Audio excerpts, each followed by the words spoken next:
Hey, bonjour tout le monde, je me présente, je suis le capitaine Julie Hamelin, directrice du site Expédition Outaouais dans la région de Gatineau. Aujourd'hui, on va parler choix des vêtements, choix des chaussures pour une expédition printanière et ou automnale. Donc, les caractéristiques que vous devriez rechercher chez les vêtements que vous allez apporter lors de ces fins de semaine d'exercice-là.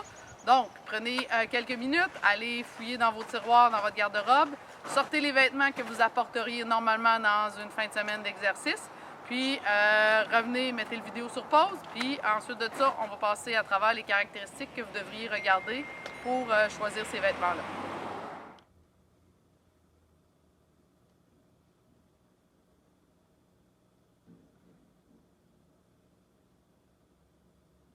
Excellent, donc vous êtes de retour. Donc au niveau, lors des exercices, soit au printemps ou à l'automne, la température, on peut jouer dans un grand écart de température. Il peut faire froid, puis il peut faire également très chaud. Donc c'est important de, regarder la météo avant de partir pour pouvoir choisir les bons vêtements puis apporter les couches nécessaires pour vous garder au chaud. Dans le choix des vêtements que vous devrez regarder, ça va vous prendre une paire de pantalons.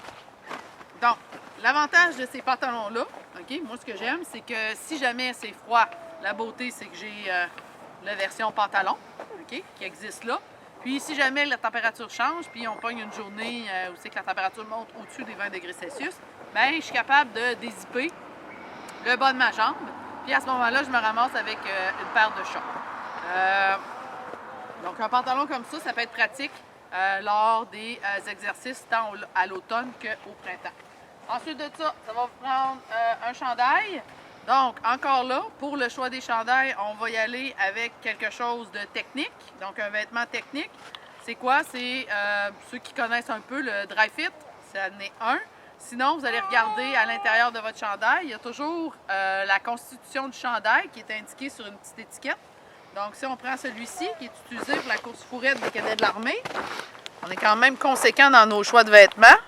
Donc, celui-ci est 100% polyester. Donc, on veut chercher une fibre synthétique. Une fibre naturelle, 100% coton, on évite ça. Parce que du coton, quand c'est humide, ça prend un siècle à sécher et c'est vraiment pas confortable. Donc, un t-shirt comme ça, synthétique, de même s'il est mouillé, il devrait pouvoir vous garder au chaud jusqu'à une certaine limite. Si vous le tordez, bien, vous allez éliminer l'eau beaucoup plus rapidement et il sèche beaucoup plus rapidement également. Ça va vous prendre aussi des bas, c'est essentiel pour éviter de faire des ampoules. Donc, on essaye d'éviter le bas de coton blanc, là, le bas sportif. Vraiment pas un choix à conseiller. Donc, si vous avez juste ça, bien, je vous conseille de prendre votre bas de laine de cadet qu'on vous a donné à votre corps de cadet. Ça va faire amplement le travail. La laine étant une laine, une fibre naturelle, mais qui a la beauté de garder au chaud et d'évacuer la transpiration. Puis également, elle sèche rapidement. Sinon, on y va avec un bas technique en laine de mérino ou un mix laine de mérino-laine. Donc, ça, c'est des bas qui coûtent beaucoup plus cher, mais qui sont extrêmement efficaces. Donc, c'est important d'avoir les pieds au sec. Étant donné qu'on est l'été, souvent en fin de journée, le soir, on est autour du feu, il va peut-être faire froid. Donc, c'est important d'avoir une petite laine polaire.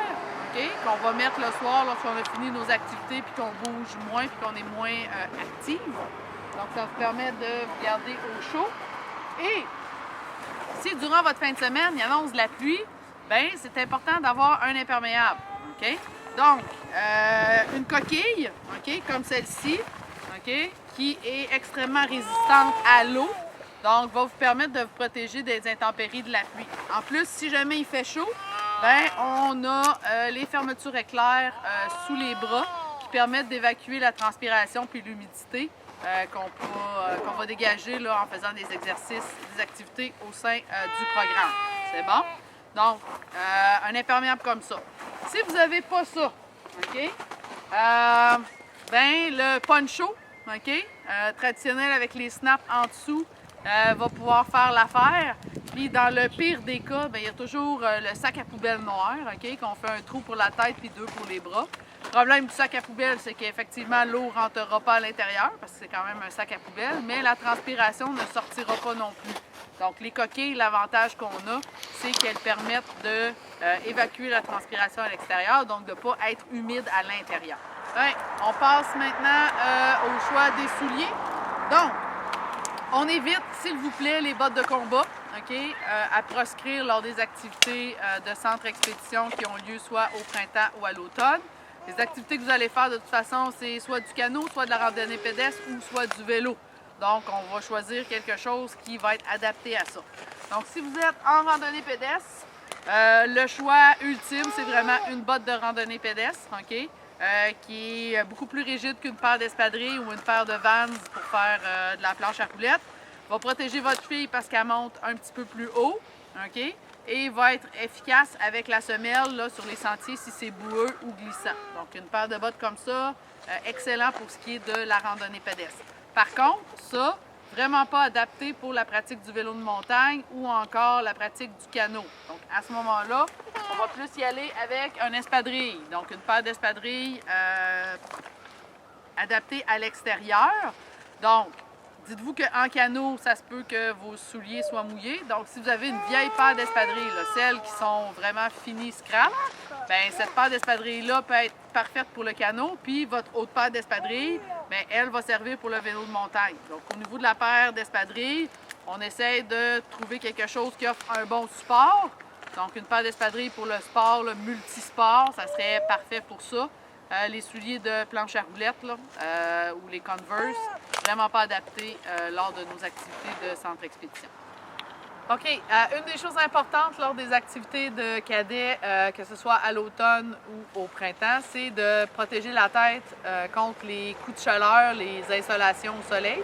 Donc, surtout lorsqu'on est sur l'eau. Donc, c'est important d'avoir soit une casquette. Moi, je suis une fille de casquette, donc je porte des casquettes.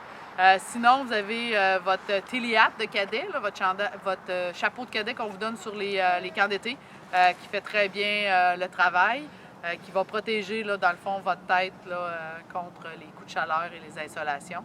Donc ça peut être une chose qui est importante à avoir avec soi là, lors des activités sur les sites expéditions.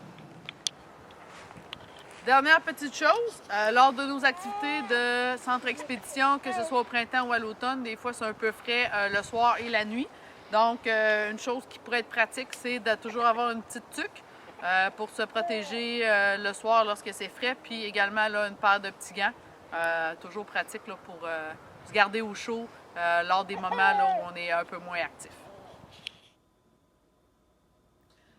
Donc, on est rendu à la partie 2 où on va parler des objets personnels que tu peux avoir de besoin autres que ton linge et tes bottes pour l'activité d'expédition. Donc, même chose que pour les vêtements, tu vas mettre la vidéo sur pause, tu vas aller ramasser tout ce que tu penses qui pourrait être utile autre que tes vêtements. Puis après ça, on va comparer ta liste avec ma liste pour voir si on se rejoint avec ça.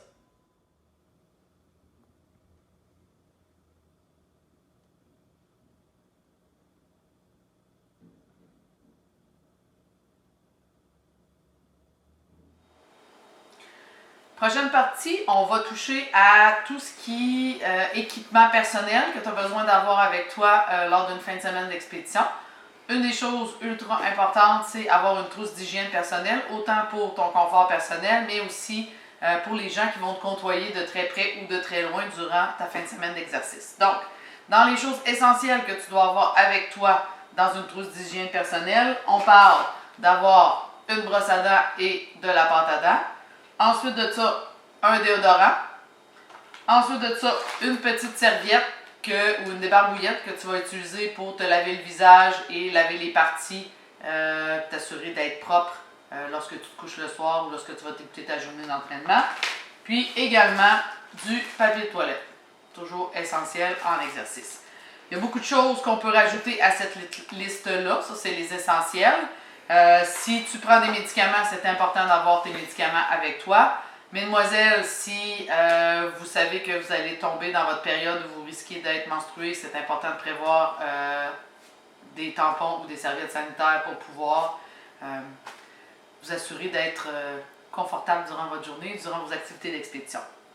Dans les autres choses qu'on retrouve que tu devrais apporter en expédition, de chasse moustique, Donc, lors des activités au printemps ou à l'automne, il y a les maringouins, il y a les mouches noires, donc c'est important de se protéger.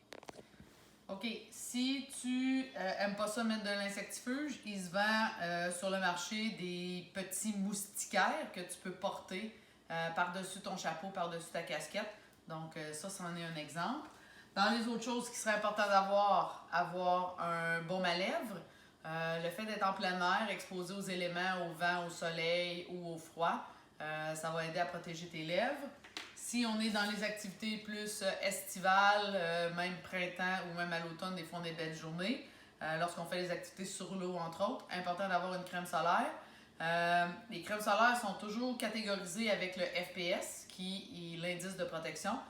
Au niveau du programme des cadets, on vous recommande vraiment un FPS de 30 et plus. Si vous êtes du genre à brûler, allez-y avec une protection un peu plus poussée. Des lunettes de soleil, toujours pratique lorsqu'on a de la belle température pour protéger nos yeux, surtout sur l'eau. Ensuite de ça, un petit calepin dans lequel vous allez pouvoir prendre des notes, okay, écrire des choses. Si on vous met en charge d'une activité ou d'une portion d'activité, vous allez pouvoir écrire vos choses. Donc, un calepin. Ensuite de ça, un récipient d'eau. Donc, une bouteille d'eau que vous allez pouvoir remplir. Naturellement, vous pouvez apporter la bouteille d'eau jetable qui est vendue à l'épicerie. Par contre, c'est beaucoup plus difficile à remplir dû au fait qu'elle a seulement un petit goulot. Celle-là, elle a un gros goulot, donc extrêmement facile de remplir à partir des jerrycans à eau qu'on a au niveau du système des cadets. Ensuite de ça, si vous avez un cellulaire, c'est votre cellulaire qui va vous servir d'appareil photo. Sinon, si vous êtes un amateur de photos puis vous voulez prendre des belles photos, vous pouvez apporter un appareil photographique pour prendre des photos. Une des choses qui peut être fournie au niveau de votre centre expédition, c'est une lampe de poche ou une lampe frontale. Donc, si vous amenez votre propre lampe frontale, prévoyez toujours soit vérifier les piles avant de partir ou en apporter avec vous, advenant le cas où vous manqueriez de piles pour votre lampe frontale. Ensuite de ça, pour partir les réchauds, ben, c'est toujours pratique d'avoir des allumettes avec soi. Donc, ceux qui sont assez vieux pour connaître ça, vous poserez la question à vos parents. Ça ici, c'est un petit étui de film 35 mm dans lequel on mettait des films 35 mm pour prendre des photos à l'époque. Donc, vous pouvez mettre des allumettes à l'intérieur, ce qui fait que votre étui protège vos allumettes. Font en sorte que si jamais il pleut, ben, vos allumettes ne seront pas mouillées. Ça se vend également là, déjà tout près dans des petits contenants comme ça que vous pouvez utiliser pour avoir des allumettes pour partir vos réchauds. Ensuite de ça, vous pouvez prévoir avec vous soit un couteau, okay, pour couper la corde, pour couper plein d'affaires, des bouts de bois, peu importe ce qu'on va vous demander de faire durant votre centre expédition. Ou encore, vous pouvez y aller avec un multi-outil. Donc, un outil comme ça dans lequel vous avez des pinces, des tournevis, également un couteau qui est inclus à l'intérieur de ça. Donc, ça peut être quelque chose que tu peux penser avoir apporté avec toi. Également, prévoir aussi un sifflet. Toujours pratique d'avoir un sifflet avec soi. En cas de situation d'urgence, c'est toujours pratique. La corde, ça permet de réparer ou d'attacher plein de choses qui peuvent être utiles dans un centre expédition. Puis la dernière chose, c'est de prévoir une trousse de survie adaptée à l'environnement dans lequel tu vas évoluer au courant de ta fin de semaine. Donc, dans les choses ultra importantes au niveau d'une trousse de survie, un couteau, donc, ou le multi-outil. Ensuite de ça, une façon de faire du feu, donc soit des allumettes, soit un briquet, ou ceux qui sont plus à l'aise, un allume-feu. Okay? Puis ensuite de ça, dans les autres choses que tu devrais avoir, toujours avoir avec toi du fil à pêche, des hameçons pour pouvoir pêcher, et également du fil de laiton pour pouvoir installer des collets. Donc ça, c'est une chose qui peut être importante au niveau de cette trousse de survie.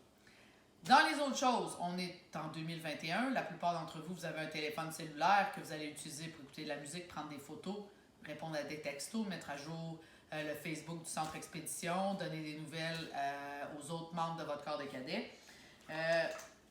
Prévoir tout l'aspect électronique des appareils que vous utilisez. Donc, souvent, dans les centres expédition, il n'y a pas nécessairement d'électricité. Donc, il se vend sur le marché ce qu'on appelle des accumulateurs. Donc, des petits trucs comme ça, dans lesquels vous chargez.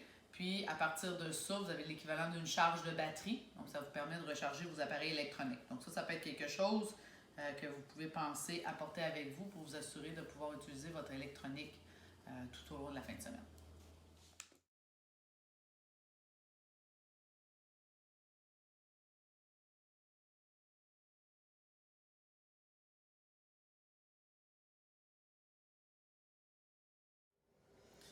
Donc, troisième partie, un coup qu'on a tout notre équipement, ben il faut s'assurer de pouvoir se mettre ça de façon convenable dans un sac d'expédition, un sac à dos d'expédition. Donc, sur les centres d'expédition, les sacs à dos vont être également fournis. Si tu en as un chez toi, ben je te conseille de mettre tes choses dans ton sac à dos à toi. On essaye d'éviter d'amener ces choses aux centres d'expédition dans plusieurs sacs. On essaye de mettre ça tout dans un seul et même sac pour ensuite de ça pouvoir utiliser le sac à dos d'expédition. Donc, sac à dos d'expédition. 1. S'assurer de garder ses choses imperméables à l'intérieur. Donc, le bon vieux sac à poubelle noir est excellent pour vous assurer que les choses que vous mettez dans votre sac vont être protégées de la pluie. Si vous avez un sac poubelle noir, vous devriez le mettre à l'intérieur de votre sac. Vous assurez naturellement de ne pas faire de trous dans votre sac, sinon il ne devient plus vraiment imperméable. Sinon, ben, sur le marché, naturellement, ça se vend, là, des sacs imperméables exprès pour ça. Donc, vous allez rentrer ça à l'intérieur de votre sac jusqu'au fond. Puis, à partir de là, on va mettre nos choses dans notre sac. Donc, la première chose qu'on va mettre dans le fond, c'est vraiment tout ce qui touche pour le dodo. Donc, ton matelas gonflable, okay, que tu vas avoir enlevé l'air dedans, plié et roulé de façon la plus compacte possible. Et ensuite de ça, l'autre portion qui va être importante de mettre, c'est ton sac de couchage. Donc, il y a certains centres d'expédition que les cadets apportent leur sac de couchage. Ça dépend là, vraiment de ton sac de couchage est rentré à l'intérieur de ton pack-sac. Dans les centres d'expédition, on va te donner là, naturellement une flanelle pour mettre à l'intérieur de ton sleeping. Moi, j'ai ma petite flanelle, donc je vais venir l'insérer dans le fond complètement de mon sac, étant donné que ça fait partie de mes choses pour le dodo. Ensuite de ça, ce que je vais venir mettre, c'est tout mon linge que j'ai besoin pour la fin de semaine d'expédition. Moi, j'aime bien quand mes choses sont organisées. Donc, mon linge de chacune des journées est vraiment placé dans des sacs spécifiques. Ce qui fait que le matin, quand que je me réveille les deux yeux collés, avant d'avoir bu mon café, ben j'ai juste besoin de tirer sur une des poches comme ça, puis je le sais que j'ai le linge pour ma journée. Donc, je vais venir mettre le linge pour ma journée à l'intérieur de mon sac. Si vous n'avez pas des petites poches comme ça, là, un bon vieux sac hermétique comme ça, okay, ça fait le travail. Vous achetez les plus grands, il y en existe des un peu plus grands, puis vous pouvez mettre votre linge de la journée à l'intérieur. Ça fait en sorte que votre linge est imperméabilisé, il ne sera pas mouillé par la pluie si vous laissez votre sac à l'extérieur ou si votre tente fuit. Puis ça vous permet de prendre juste un sac comme ça, puis tout votre linge que vous avez besoin pour vous habiller le matin, ça fonctionne très bien. Ensuite de ça, je vais venir mettre sur le dessus, un coup j'ai mis tout mon linge, ma trousse de survie, là, qui est très très grosse, mais c'est parce qu'elle contient tous mes articles personnels autres que ma trousse d'hygiène. Ça va aller sur le dessus. Puis ensuite de ça, je vais venir mettre tout ce qui touche l'électronique sur le dessus à la toute fin. Je vais venir fermer ça, s'assurer que c'est complet. Bien venir fermer mon sac avec toutes les tirettes, gants et tout ce qu'il y a à l'intérieur. Et je vais venir l'attacher sur le devant comme il faut. Tous les sacs à dos qu'on a au niveau du programme des cadets ont une pochette sur le dessus. Puis, c'est l'endroit que tu dois avoir les choses les plus accessibles que tu vas utiliser rapidement au courant de la journée. Moi, dans cette pochette-là, habituellement, j'ai tout ce qui touche les soins personnels. Donc, ma trousse d'hygiène avec ma petite serviette va venir rentrer à l'intérieur sur le dessus. Donc, après un repas, quand j'ai besoin de me brosser les dents, ben j'ai pas besoin de vider les 3/4 de mon sac à dos pour pouvoir accéder à ça. Je vais également mettre dans cette partie-là le papier de toilette. Toujours pratique d'être accessible. Puis mon petit calepin avec pour prendre des notes sur le dessus ici. Donc ça, c'est ce qui va composer ma poche du dessus. Et finalement, la dernière étape, ma bouteille d'eau. Ben, j'ai des poches sur le côté.